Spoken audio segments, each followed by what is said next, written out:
Good evening, everybody. My name is Nike Adekunle, and you're welcome to the Relationship Talk with Nike. I am always excited to bring this to you, and I hope you're as excited to receive me. Thank you for always following. Thank you for all the viewership that we enjoy.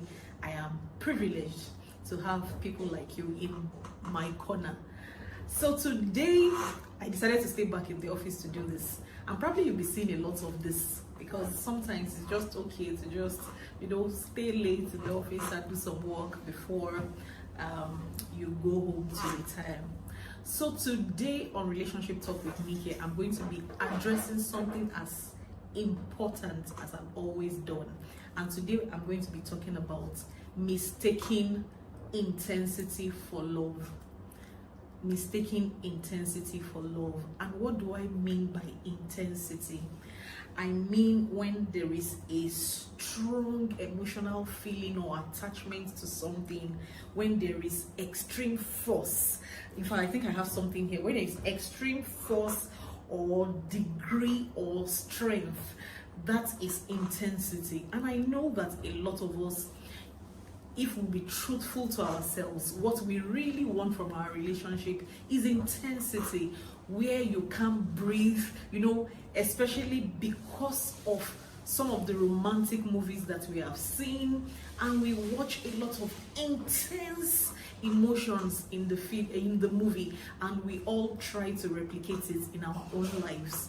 Somehow we want our relationship to be full of strong emotional connections that helps us to relax, that yes, we are actually an item, yes, we are actually a thing. And a lot of us mistaking that for love, and unfortunately, like I said, this is being promoted by the media. The media causes us to expect this kind of thing to happen to us. In fact, what the media has done to love is a lot. They've done a lot of damage to love in the way it is presented. I know that we see a lot of movies, and somehow in our own romantic imagination we try to replicate these things. For instance, now there is never a romantic movie that you would see that it will just be a straightforward girl meets boy, their family loves each other, and they get married. It looks like a very boring movie. And that is one thing that I'm trying to call our attention to, that when we watch movies, we should know that it is different from real life. We all should be educated enough to know that movies are different from real life. And if the truth will be told, there is no movie that will be worth watching if it is just girl meets boy, they fall in love, everybody likes each other and nothing. But the movies become interesting when there is a mountain to climb, when there are rivers to be swum across. Those are the things that make, and those are the elements that make movies interesting. And you should know that your life is not a movie, your life is real life. And so you should not be expecting the things that would happen in a movie to happen to you if you really want to enjoy your life. And so there is a dichotomy between what happens in the movie and what you should expect in your life. A lot of us read romantic romantic novels, we watch romantic movies, and we expect these things to happen to us. Please be warned that this is not how real life is supposed to be.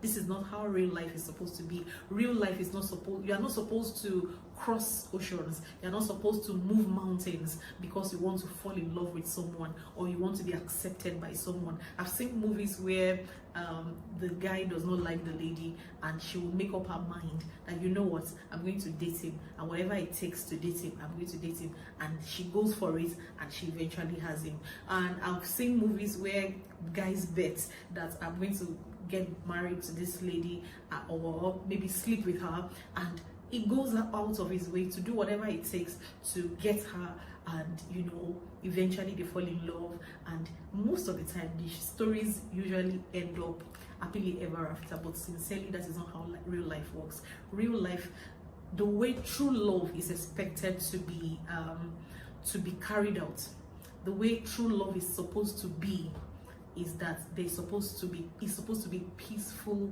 in nature. In fact, the moment you begin to notice that there is no peace, I and this person, we can't just get along without any drama. It's a red flag already. It's a red flag.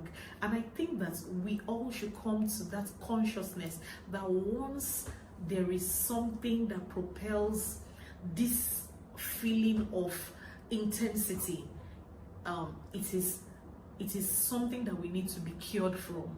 It is not something that we need to be, to continuously look forward to.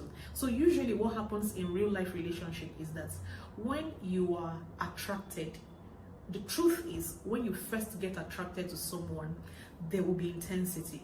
In fact, without it, there will not be real attraction between two people. It might be a little intense, but the idea is that the more you go on in that relationship, the intensity should be dwindling. It should be waning out.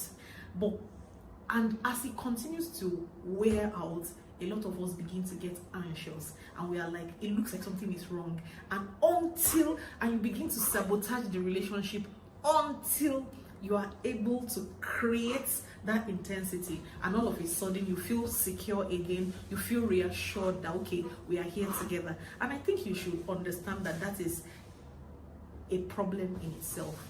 Like I said, a lot of us now actively, although subconsciously, we actively look for ways to create a scenario where there can be intensity. I've seen movies where the ladies claim that if they are going to enjoy their partner and get his attention, they have to create a kind of craziness and madness, and by the time they settle, they end up with great sex.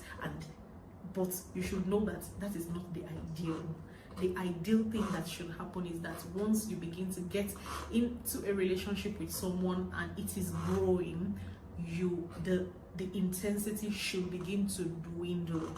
In fact, let me ask you a question. One of the questions that I like to ask when I'm speaking to people is that, how did you fall in love with your partner?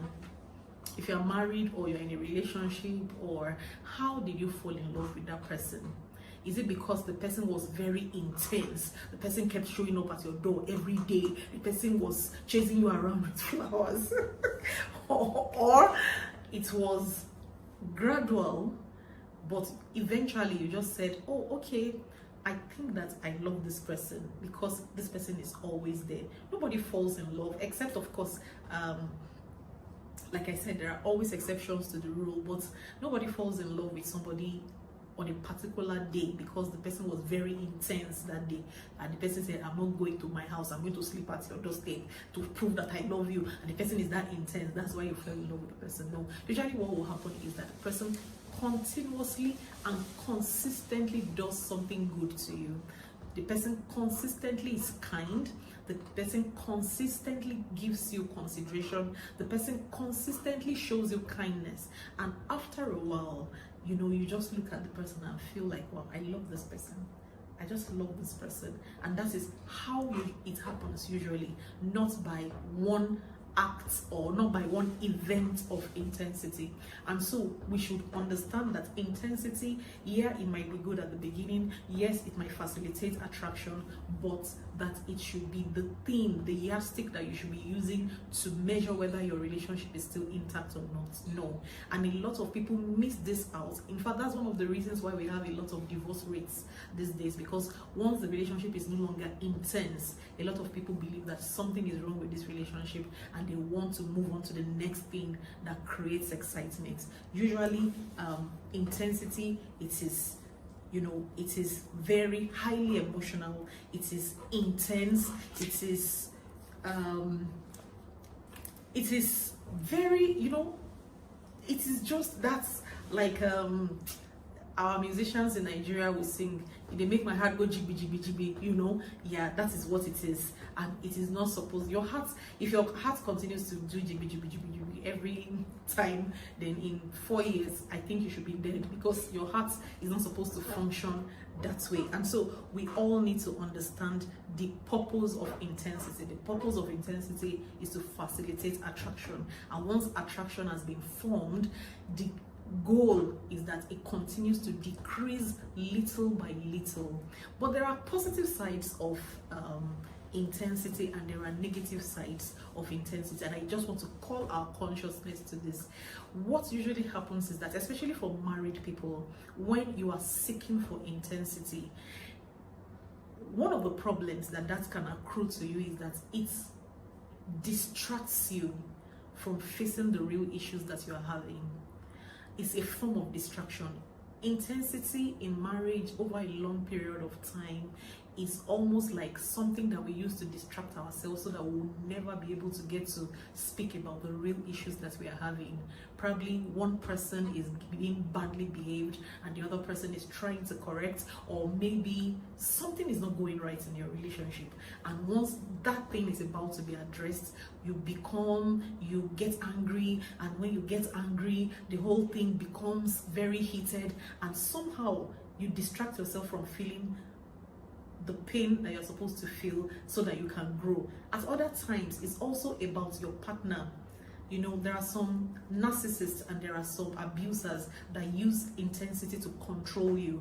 And what that would do is that sometimes they are in that little corner, they pay you a little attention. And this also happens to single people. They give you a little attention, and by the time they're giving you that attention, it is usually very intense. You feel like the queen of the whole world or the king of the universe. And when they give you that, very strong attention, all of a sudden they withdraw it.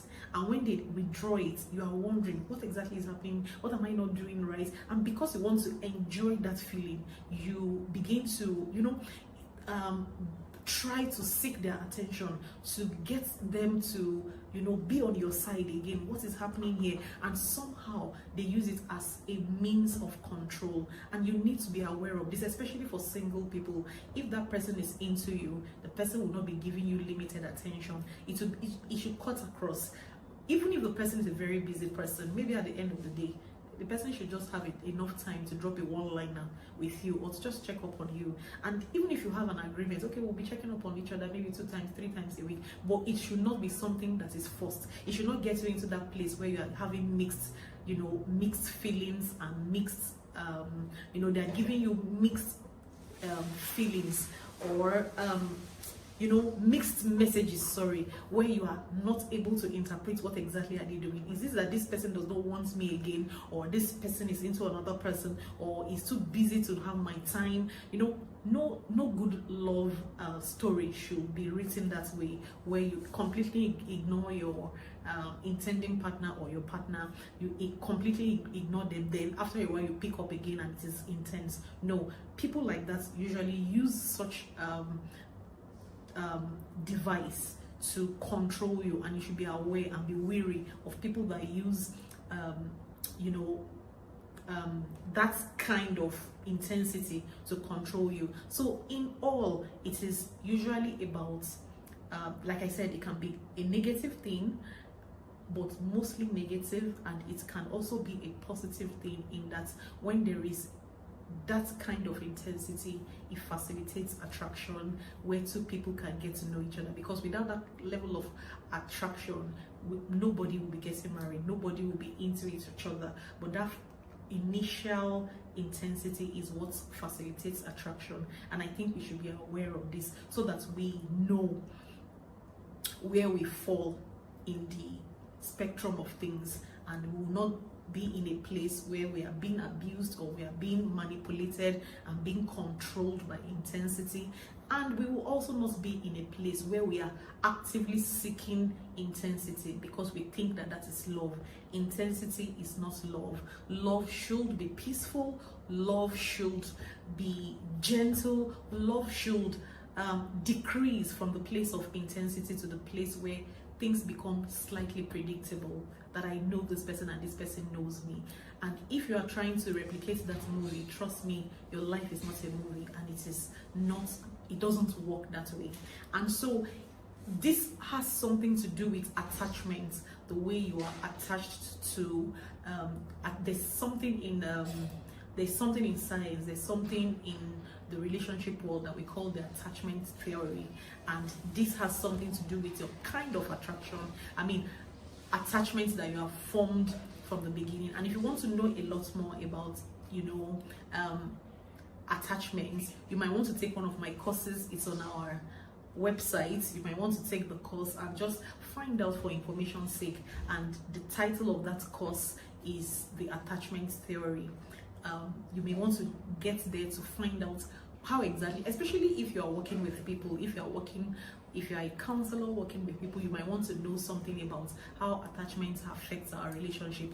It's online on the marriagehaven.com. You can just go to our school session, the institute session, to just click somewhere there, and we're going to drop the link somewhere in the bio so that you can watch the course. And I think that having said all of this, you have gained something today about how love should work.